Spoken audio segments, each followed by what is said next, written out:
예, 안녕하십니까. 경영지도사 마케팅 2차 단기 동차 합격을 위한 강의입니다. 마케팅 관리론 쉽게 외우기. 경영지도사이면서 가수인 심유빈이 진행하는 마케팅 2차 빠르게 합격하기 위한 마케팅 관리론 과목입니다. 그 마케팅 관리론 제일 처음에 나온 겁니다. 제품과 서비스의 차이, 여러 가지가 있습니다. 제품과 서비스의 차이를 서술하고 뭐 설명하시오 이런 문제 나올지 안 나올지 모르겠습니다. 근데 제일 앞에 나오는 거고 제일 기본적인 거니까 같이 한번 짚어보겠습니다. 일단요, 제품과 서비스 둘 다 외울 필요가 없고요, 서비스만 외우고 그거에 반대되는 것이 제품이다 라고 생각하면 되겠습니다. 이렇게 나누면 좀 쉽습니다. 그러면 서비스만 외워보겠습니다. 서비스는 무형이죠. 제품은 유형이고요. 그리고 서비스는 무형이니까 재고가 축적될 수 없습니다. 제품은 그게 가능하고, 서비스는 고객의 접촉 정도가 높습니다. 그죠? 보통은 사람이 사람을 대하는 거죠. 제품은 그렇지 않죠. 사람이 아닌 것이 사람을 대하죠. 자, 서비스는요, 사람이 제공하는 것이기 때문에 좁은 시장입니다. 제품은 찍어서 여기저기 수출도 보낼 수 있고 합니다. 서비스는 반응 시장이 짧습니다. 서비스를 제공하면 그 앞에서 곧장 친절하구나, 만족스럽구나 이게 나오는데, 제품은 오랫동안 써봐야 그 반응을 알 수가 있습니다. 서비스는 소규모 설비, 제품은 대규모 설비죠. 공장에서 찍어내죠. 제품은. 서비스는 분권적, 제품은 집중적입니다. 서비스는 왜냐하면 각각의 사람마다 다른 서비스를 제공하기 때문입니다. 제품은 모두가 같기 때문입니다. 서비스는 노동 집약적, 당연하죠. 제품은 자본 집약적입니다. 서비스는 품질 측정이 곤란하고 제품은 용이합니다. 이렇게 각각의 반대되는 개념입니다. 자, 이거를 한 번에 외우겠습니다. 서비스는 무재고, 좁쌀, 소분, 노곤입니다. 무형, 재고 축적 불능, 고객 접촉 높다, 좁은 시장, 쌀인데 짤이라 그러죠. 짧은 반응 시장. 뭐 이런 식으로 무재고, 좁쌀, 소분, 노곤을 외운 다음에 그거에 대한 나머지 내용들은 여러분들이 이해를 하시는 겁니다. 맞죠? 서비스는 무형, 제품은 유형. 단지 이 무재고, 좁쌀, 소분, 노곤을 모두 외우시면은 그래야 나중에 답안지를 쓸 수가 있습니다. 이 고양이 사진을 보시고요, 무재고로 좁쌀을 판매하려고 소분 작업했더니 노곤하다, 이 생각이 떠오르시면 됩니다.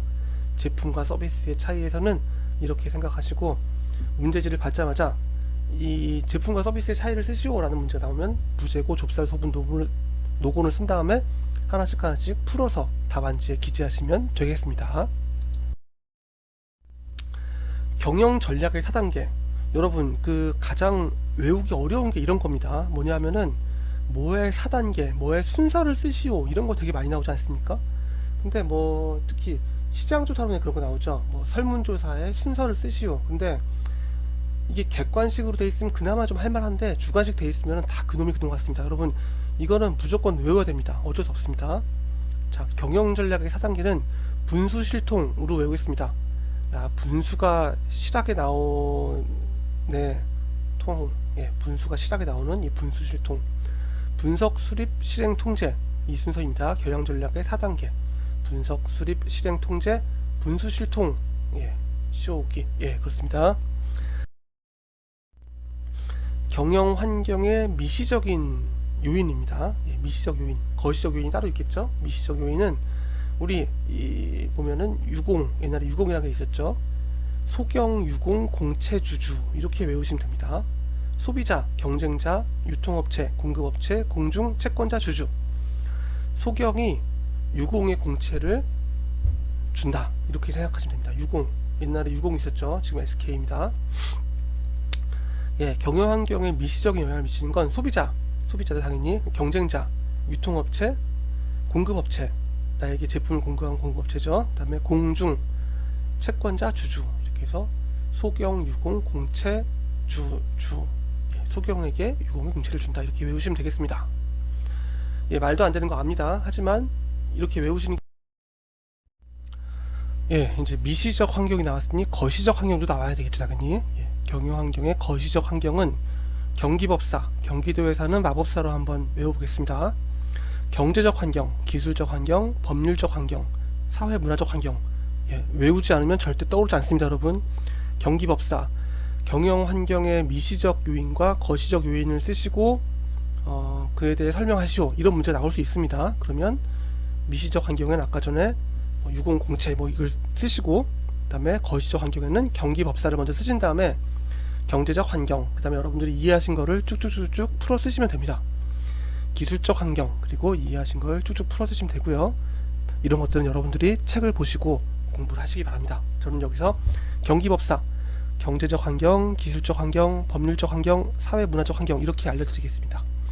아직 이 공부를 전혀 하시지 않으신 분들도요, 제 강의가 뭔지 모르지만 계속 들으십시오. 그러면 여러분들이 나중에 책을 보시거나 인터넷 강의를 들으실 때에 어떤 부분에 더 집중해야 되는지 그런 부분을 캐치할 수 있을 겁니다. 자, 불이호 분석, 이렇게 영어로 되어 있는 것들은요, 영어 약자로 된 게 몇 개가 있는데 참 외우기 까다롭습니다. 어쩔 수 없습니다. 그냥 value, reality, immutability, organization 이렇게 해서 외우긴 외워야 됩니다. 그래도 뭐 저거 하면 불이호라고 외우면 됩니다. 예, 불이호 분석은 여러분들이 알아서 이렇게 외우시기 바랍니다. 예, 이 상당히 많이 나왔던 문제입니다. 예, 기출에서 가장 많이 되었다고 해도 과언이 아닐 만큼 자주 나오는 그런 문제, 5 force 모델입니다. 5 force 모델은 이게 기출에 많이 나왔기 때문에 중요하니까 또 나올 수도 있다 라고 생각할 수도 있고요, 기출에 많이 나왔기 때문에 이제 안 나올 거다 이렇게 생각할 수도 있습니다. 그런데 이거는 정말 심심하면, 툭하면 매우 자주 그냥 나옵니다. 예, 그래서 기본적으로 여러분들이 경영지도사 마케팅을 공부하시는 분들이라면 알고 계셔야 되는 내용입니다. 자, 이거는 철수가 산 집이 경기도 산비탈인데 초능력으로 제 차를 가져왔다, 이렇게 기억을 하시기 바랍니다.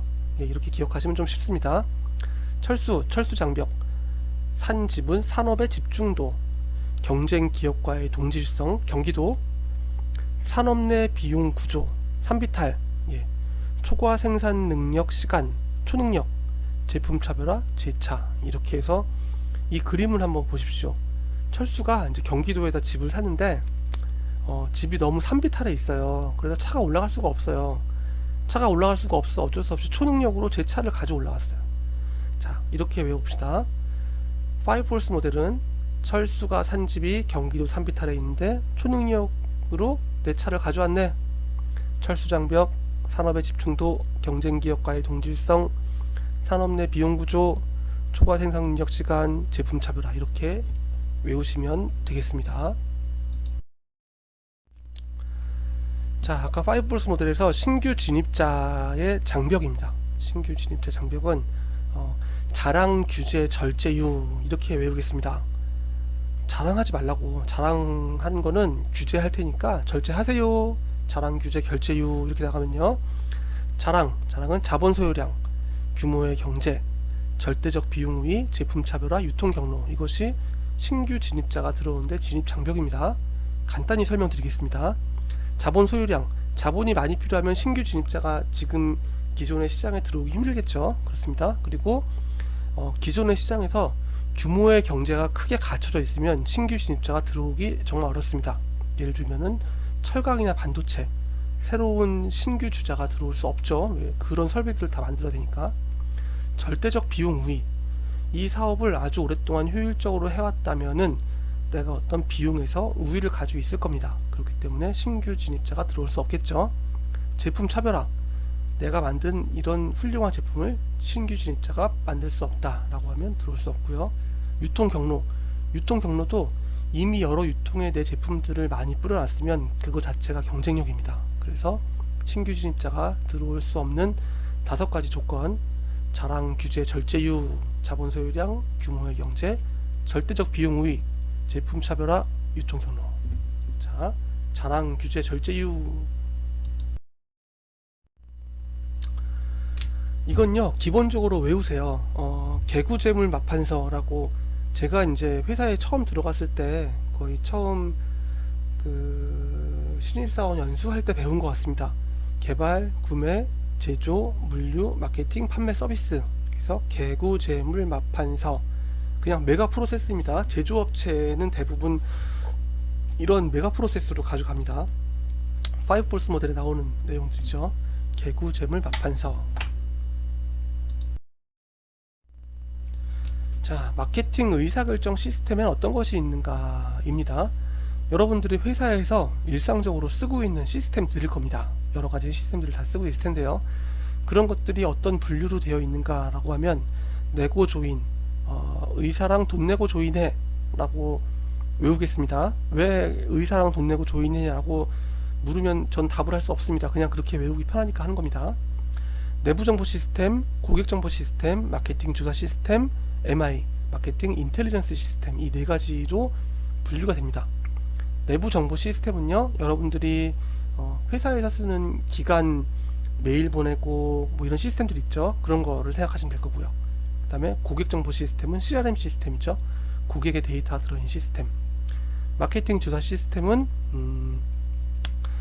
이거는 이제 설문조사 약간 이런 것들이 들어가 있는 시스템입니다. 마케팅 조사할 수 있는 시스템. 마케팅 인텔리전스는 시장의 어떤 변화나 흐름을 감지하는 그런 시스템입니다. 그래서 의사랑 돈 내고 조인해, 그러면 내고 조인, 이렇게 기억하시면 되겠습니다. 고관여와 저관여의 차이가 무엇인가, 이런 겁니다. 예, 이것도 마찬가지로 이걸 외운 다음에 고관여와 저관여가 바꿔서 생각하시면 됩니다. 자, 인구 태반이 정탐을 인정했다, 이렇게 쓰시면 됩니다. 인지적 반응, 구매, 태도 변화, 반복, 정보 탐색, 인지적 부조와 정보 처리 과정, 이것이 고관여와 저관여의 차이를 나타내는 요소들입니다. 다시 외우겠습니다. 인구 태반, 정탐 인정. 예, 인구의 태반이 정탐하는 걸 인정했다. 인지적 반응, 구매, 태도 변화, 반복, 정보 탐색, 인지적 부조와 정보 처리 과정입니다.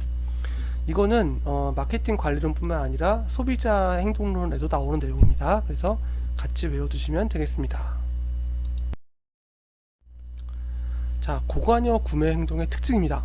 저관여는 이거의 반대입니다. 고관여만 외우면 됩니다. 왜냐하면 반대이기 때문에. 복부다습, 복부에 습기가 많다. 예, 고관여 구매를 하다 보니까 배에 습기가 찼다. 복잡한 구매 행동, 부조화 감소, 다양성 추구, 습관적 구매 행동, 이것이 고관여 구매 행동의 특징입니다. 예, 당연하겠죠. 복잡하게 구매하겠죠. 고관여니까. 왜냐면 한 번 살 때 비싼 거 사고 신경 많이 써야 되니까 복잡하고요. 부조화를 최대한 감소시켜야 됩니다. 예, 한 번 오래 쓰려고 비싼 거 사놨는데 계속 마음에 안 들면은 부조화가 계속 늘어납니다. 그래서 부조화를 감소하기 위한 행동을 합니다. 다양성 추구, 습관적 구매 행동, 전부 다 고관여 행동의 특징입니다.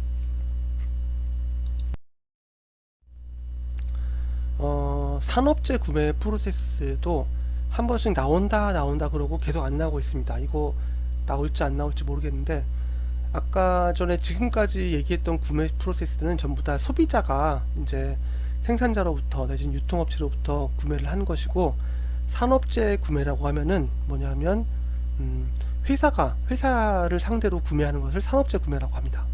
자, 한번 보겠습니다. 이거는 문정 제공, 제공 주성, 이렇게 외우면 됩니다. 산업재 구매. 자, 회사의 구매팀이 구매할 때 하는 거. 여러분, 이분 누군지 아시나요? 이분 김주성 축구선수라고 80년대 후반 90년대 초반에 우리나라의 원탑 축구선수였습니다. 김주성, 저도 좋아하는 선수였는데요. 예, 갈기머리였죠. 머리를 이렇게 길게 하고 우리나라 대표적인 선수였던 분이라서, 이분 오른쪽 아래 보면 세이브 축구라는 이제 축구 게임에서도 우리나라의 그 대표 선수로 나옵니다. 그 왼쪽에 보면 마라도나가 아르헨티나의 축구 대표였을 때 우리나라는 김주성 선수가 대표였습니다. 김주성 선수가 이렇게 문전에서 스트라이커였어요. 그래서 문전에서 헤딩으로 골을 많이 넣었는데, 문전에 제공한 제공권을 가지고 있는 김주성, 문정 제공, 제공 주성, 이렇게 외우시면 좀 편할 겁니다. 자, 산업재 구매 프로세스 순서입니다. 가장 외우기 힘든 순서 같은 겁니다. 자, 보겠습니다. 문제인식, 전반적 필요의 기술, 제품 특성 상세와 공급업체의 탐색, 제안서 제출 요청, 공급자 선택, 주문 내용 명세서 작성, 성과 검토, 이렇게 됩니다. 기업에서 이런 산업재나 아니면 구매팀에 있어 본 분들은 이게 대충 어떤 흐름인지 이해를 하실 겁니다. 근데 학생이라든지 내지는 구매팀하고 좀 관계 없는 분들은 도대체 이게 무슨 얘기인가 좀 이렇게 생각을 하실 겁니다. 예를 들어서 이제 대기업에서 설비라든지 원자재를 구매할 때는 그 규모가 몇억 원, 몇십억 원, 심지어 막 몇백억 원까지 가는 경우도 많이 있습니다. 그래서 한번 구매할 때 엄청 잘해야 되는 이제 그런 필요가 있습니다. 그래서 처음에 무엇을 구매해야 되는가 문제 인식을 합니다. 보통은 개발팀이나 제조팀에서 어떠한 것들을 구매해 달라라고 요청을 해옵니다. 그러면 이것을 정말 구매를 해야 되는가라는 것을 전반적으로 필요를 기술합니다. 그리고 구체적으로 그에 맞는 사양, 시방 이런 것들을 전부 다 기술을 합니다. 그리고 그런 것들을 공급할 수 있는 공급업체가 어디인지를 탐색을 합니다. 그 다음에 그 공급업체들에게 우리가 너네 거를 살 테니까 한번 제안서를 제출해 보거라 이렇게 얘기를 합니다. 이게 뭐냐면은 보통은 우리가 소비자들이 물건 살 때는 가게에 가면 만들어 놓은 물건이 있지만 기업이 생산이나 뭐 이럴 때 필요로 하는 물건들은 미리 만들어 놓지 않습니다. 우리의 사양에 따라서 만들어 달라고 요청을 해야 됩니다. 그러면 그 제안서를 제출하겠죠. 그 제출받은 거 가지고 어떤 업체가 품질 좋은 것을 가장 저렴하게 제때 공급할 수 있는지를 판단해서 공급자를 선택합니다. 그리고 계약을 하고 주문 내용하고 명세서를 작성합니다. 이걸 다 한 다음에 성과를 검토하는 이 일련의 과정들이 이제 대기업 구매팀에서 하고 있는 업무들입니다. 이걸 다시 한번 외우기 쉽게 문전 제공 주성, 문전에 공을 제공했더니 제공권을 가진 주성이 골을 넣었더라. 문전 제공 주성 외우시면 되겠습니다. 자, 시장 세분화의 구매 행동적 기준. 시장을 세분화하는 이유가 있죠. 그거를 왜 어떻게 세분화하는가라는 그 기준들을 말한 겁니다. 무엇을 기준으로 시장을 나누는가. 상사, 충성, 추구, 사태. 자, 보면 엄청 아부를 하고 있습니다. 아부의 왕이라는 영화도 있었고, 아부를 하고 있는 사람들이 상사, 충성을 추구하는 사태, 아주 잘못된 사태죠. 이런 것들이 벌어졌습니다. 자, 이게 뭐냐면 사용 상황에 따라 시장 세분화가 이루어집니다. 그리고 사용량에 따라, 충성도에 따라, 추구하는 편익에 따라, 사용 경험에 따라, 그리고 사용 태도에 따라 이렇게 그 시장 세분화를 하게 됩니다. 다시 한번 시장 세분화 경험은 그 기준은 상사, 충성, 추구, 사태인데 사용 상황, 사용량, 충성도 수준, 추구하는 편익, 사용 경험, 그리고 태도 이렇게 나눠진다. 꼭 보시면 되겠습니다. 자, 일단 경영지도사 빠르게 동차 합격하기 경영관리론 첫 번째 강의는 여기서 마치도록 하겠습니다. 저는 지금부터 열심히 강의를 할 거고요. 제 강의를 이제 들으시고 사실 다른 강의들은 좀 듣는 사람도 많고 소비하시는 분도 많아서 이거를 많은 분들이 들으면 광고도 달고 이렇게 할 텐데 경영지도사 마케팅 보시는 분도 1년에 1000명 뭐 남짓입니다. 그래서 이 강의가 그렇게 많은 분들이 듣지 않을 거예요. 그래서 저는 제 강의에 여러분들이 도움을 받으셨다면, 도움받지 않으셨다면 이제 안 하셔도 되고요. 도움 받으셨다면 여러모로 후원을 좀 해주시기를 부탁을 드립니다. 첫 번째, 후원하시는 분, 음원 사이트 멜론, 지니, 바이브 같은 데서 가슴속 깊은 사랑 이 노래들을 많이 들으시거나 내지는 다운까지 받아주시면 770원입니다. 받아주시면 저에게 도움이 되겠습니다. 혹시 770원으로는 좀 그보다는 더 많은 도움을 받았다 이렇게 하시는 분들이 있을 겁니다. 그래서 제가 이건 제가 지금 쇼핑몰 운영 중인데 여기에다가 후원은 아니다. 후원 비슷하게 좀 페이지를 만들어 놨습니다. 여러분들이 제 페이지에 오셔서 제품을 하나 구매하시면 제가 랜덤으로 상품 하나 보내드리겠습니다. 9,900원에 구매를 하시면 제가 하나를 보내드리고 수량을 많이 넣으시면은 여러 개를 보내드리겠습니다. 결코 9,900원보다 못한 상품을 보내드리지 않을 거고요. 강의 파일과 그 다음에 지금 이 하고 있는 강의 파일과 그 다음에 랜덤 상품을 함께 보내드리는 페이지를 이 강의 요 밑에다가 제가 적어 놓을 테니까 여러분들이 후원을 하시고 싶으신 분들은 이렇게 해주시면 되고요. 혹시 전혀 뭐 도움이 되지 않았다, 이 강의 별로다 라는 분들은 예, 후원을 하지 않으셔도 괜찮습니다.